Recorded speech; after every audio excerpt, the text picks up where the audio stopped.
Because when you stand in that, when you go, wait, I need to turn from what I'm doing, you get beat.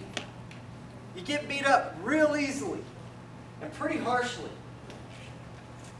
And if you're a donkey, you don't make the noise to the person that's beating you, kind of a sense. Does that make sense?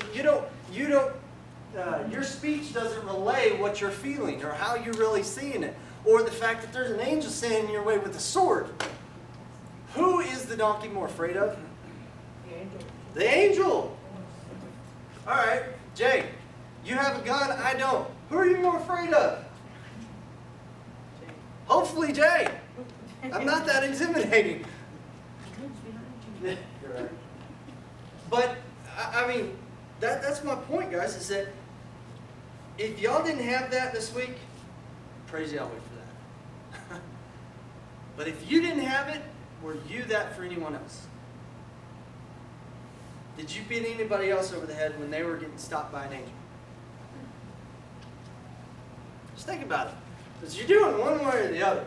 God doesn't give us this portion to go through because willy-nilly we need to go through it this year. I know that some of them, I struggle to see how that pertains to me. I really do. I really struggle with that. And this one I had no problem. No problem whatsoever.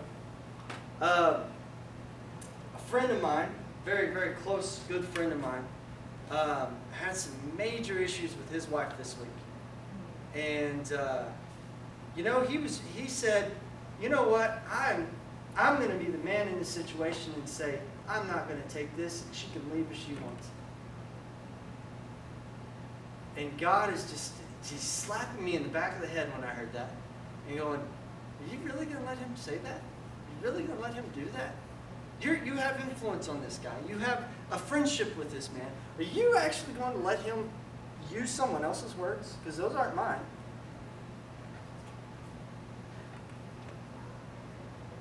So we get to talk about it. Anything change? I don't know. But as long as I did what I was supposed to do, God's word won't go out void. Right? That applies to this whole situation here. Guys, Balak, all right? First off, what country is he in? Moab. Moab. He is Moabite. Okay. How friendly are the Moabite people to the Israelites? They're not. They may be related, but they're not. I mean, they're all related at this point. You got to understand. But they are not on speaking terms. Okay? Now, why are they not on speaking terms right now? Is it because of actually a confrontation that they've already had? Or is it because of fear? Fear. It's because of fear. It's only because of fear.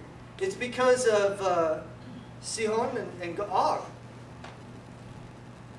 That's why it is. Balak's going, wait a minute. They just decimated like the most powerful kings in the world at this point. What is he going to do to us? And so he doesn't go about it in the army tactics. He doesn't go about it in the ways of the day. Because the ways of the day were, take your army and go fight. That's how it worked. He went, that's stupid. The two major kings just lost. I can't do that. We'll get licked up. We'll just get wiped out. And so he goes, what can I do? What can I do? What can I do? I got it. I need to get somebody who's on God's side and get him to curse them for me. Now, first off, well, maybe it's a stupid thought, but did it work? Did it work? He had the right idea. It did work. Just God didn't know them around that way. All right, that's the good question, and we'll get to that. Let's answer this question though first. Did it work? By the end of this portion, did it work? He wasn't able to curse them, but he was able to sway them to sin. Right. He was able to sway them to sin. Okay, good point. So, but making that distinction of he actually could not curse them. But what did he do? He gave good enough instruction. He advised. He went, you know what? all the stuff that I want to do and the stuff that you want to have happen isn't going to work. But these are lustful men. Send your women in there. Isn't that what happened? Okay. So if that... 31:16. I'm sorry? 31:16, I think. I'm just saying whether it gives you that answer, just so that you're not saying, to support what you're saying. What's the time frame from the time they start to go into Moab area to the time where they, Peora kills this, in the plague? What is that time period? I mean, Someone smarter than me, Anthony. because it sounds like it happens real fast, and to me, it's like, how can we be walking with God and then that fast be having a, I got it. Okay. How fast can your mood change? To answer that question, how fast did it take, because we kind of went over this 2 weeks ago, how fast did it take for the children of Israel to come to the conclusion that they needed a Calf. golden calf? few days? A few days. The most, few days. The travel from back and forth was 20 days one way and 20 back. So 40 days. Yeah. Yeah, I mean, so Testing. it was fairly quick. I mean, you know, okay, almighty, powerful God, showing all these different signs. Things are kind of walking out. Well, guess what? Hey, there's some cute women over here. Yes, sir. Okay, I heard that according to the Jews, they are sages of their day, that what they did was they brought out linens and stuff like this that they had not seen before, real fine cloth. And they got the women from Israel to come in and look at their clothes. Hey, you can buy these from us to make your, make your tents better. And while they were looking at this, they took the guys in the back and started doing what we would call pole dancing and stuff like that, and seducing the men. So you're giving me the first strip club. Okay. Well, hey, I don't doubt that that's possible. I don't doubt that that's possible. I'm just saying.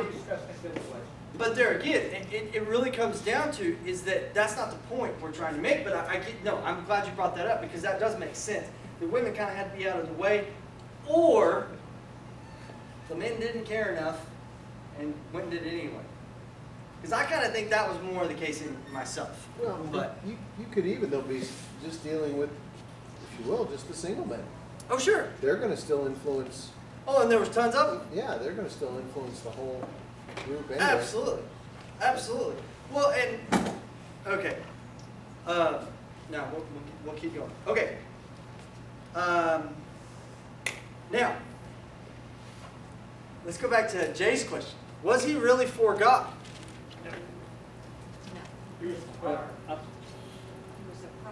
Go ahead. I really think, I have a comment on that, Okay? because I think it's the crux of a whole lot of this story. I believe that he thought that he was, but I think he was deceived. I think he had deceived himself. I think a lot of this story is showing us what he presented himself to be, and what his underlying motives were totally different Absolutely. from what he was presenting himself to be. And I think that's so much of what this story is all about. It's falsehood.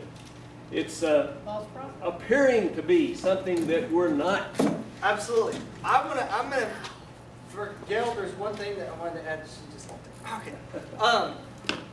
I don't think he was a false prophet. And here's the reason why. No, Because he wasn't wrong. he was a true prophet. Right. True prophet. He was not. But he wasn't for God. Right. Now, here's the thing. Does that show something, though? Yes. It shows us that we don't have to be of God for God to use us. Well, he used Nebuchadnezzar. Well, he used Nebuchadnezzar. He's going to use the Antichrist to make happen what he wants to make happen. So I'm making the point, though, that we're talking about this in terms, was he for God? I don't think so. No. I think that he thought he was. He thought I he think was. you're right. I don't think he was, but that doesn't matter. Does that make the point? I mean, I just want that to be a big sticking point here, because it doesn't matter if he actually was or wasn't, God used him anyway. You know who I thought of when I was thinking about the same part of this was Judas came to mind. Yeah. I mean, we're talking about somebody who spoke to God, mouth to mouth, saw God, was for God in a sense, you know, or I mean at least had an appearance of it, but ultimately we see his underlying motives weren't enough to sublimate himself. Let me ask a question, because you're right. I think Judas is a great example of that. Who is another Midianite that we've heard of recently? His father-in-law. Right, very well. Now, there's been the contention and the question of, was he for God or was he not? And I don't have that full answer. How about we say he had an understanding of God, but not a heart? There you go. Okay, that's a much better way to put it. Much better way to put it. I missed a little bit, but he kept doing these sacrifices. Uh-huh. My opinion was, or what I kind of got was that it was his thing of saying, God, if I do this for you, well then, because he was wanting to get all these riches. I mean, this is what I'm thinking. He wanted all these riches. He wanted to be able to curse the Israelites, and I think he kept doing all these 7 altars and 7 sacrifices, trying to woo God into changing his mind. Okay. Okay.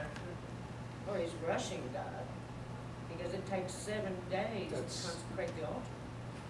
Go ahead. So he- That's- Chapter 22 and 10.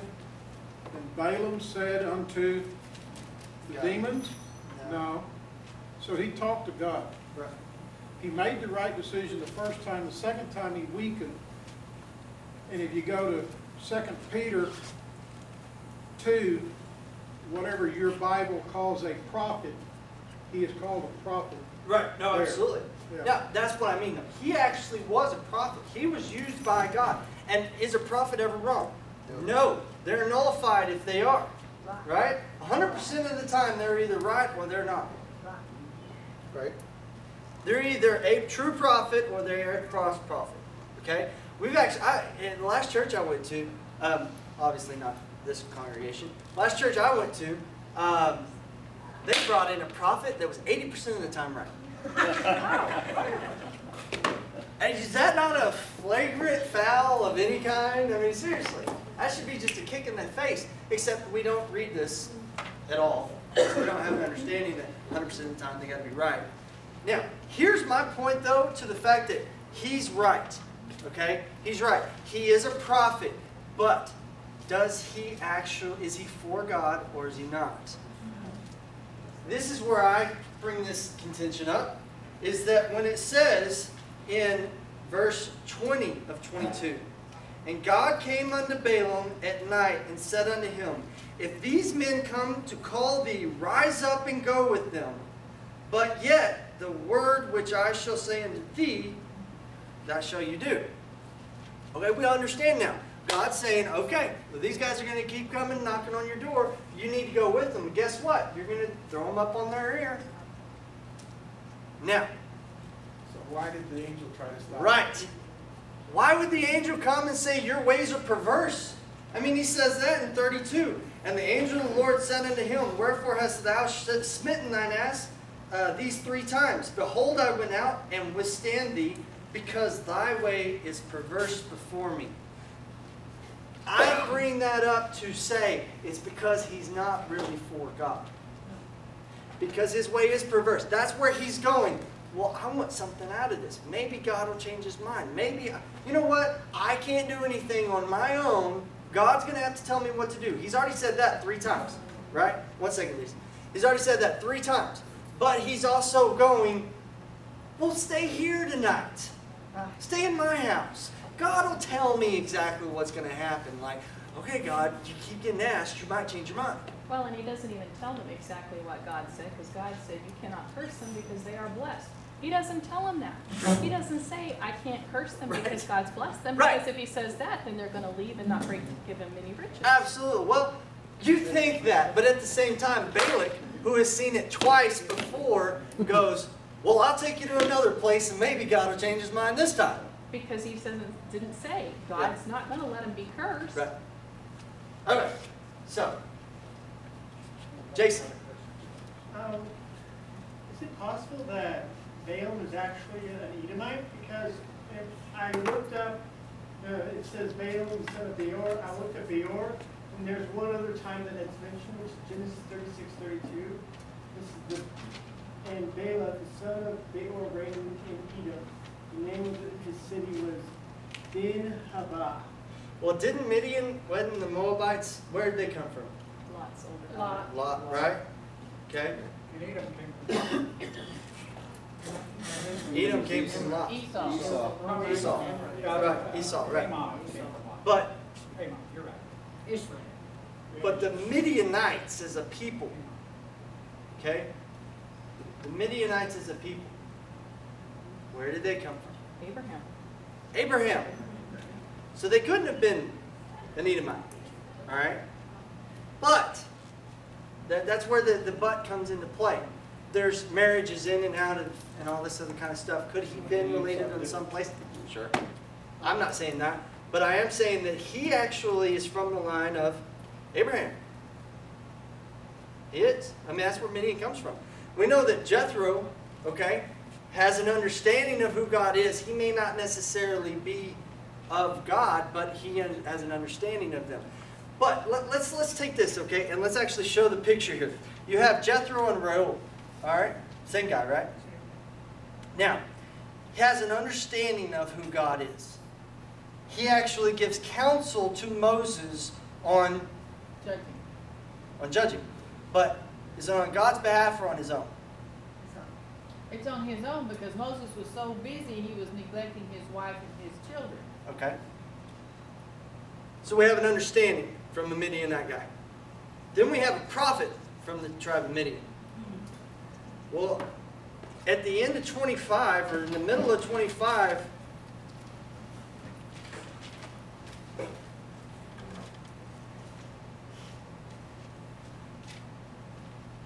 in the middle of 26, it's 25:6.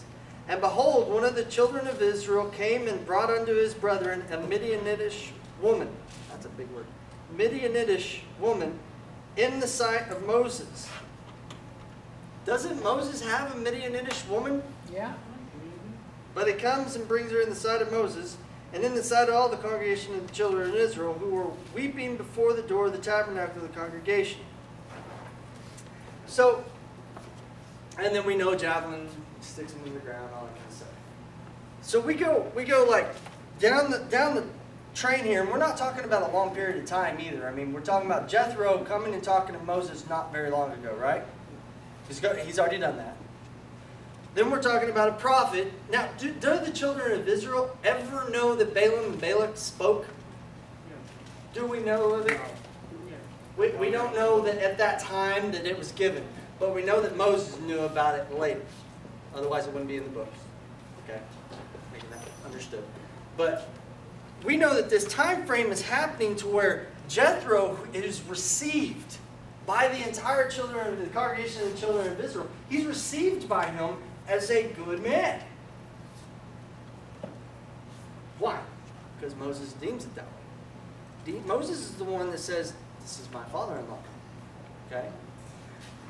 Then we have Balak, who is a prophet, which once again they don't know about it, but this is going on. This is right afterwards. And then right after that, Midianite woman, oh my gosh, we got to kill this guy.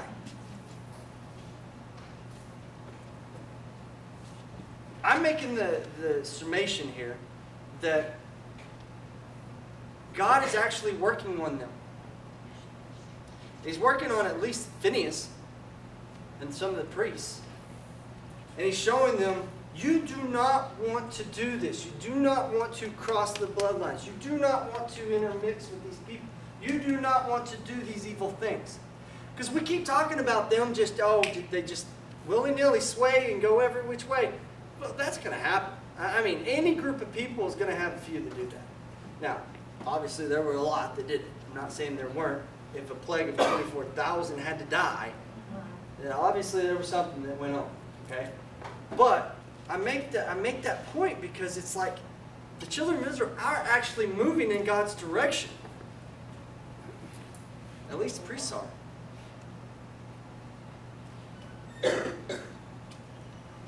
Might have been 1%. Might have been 1%.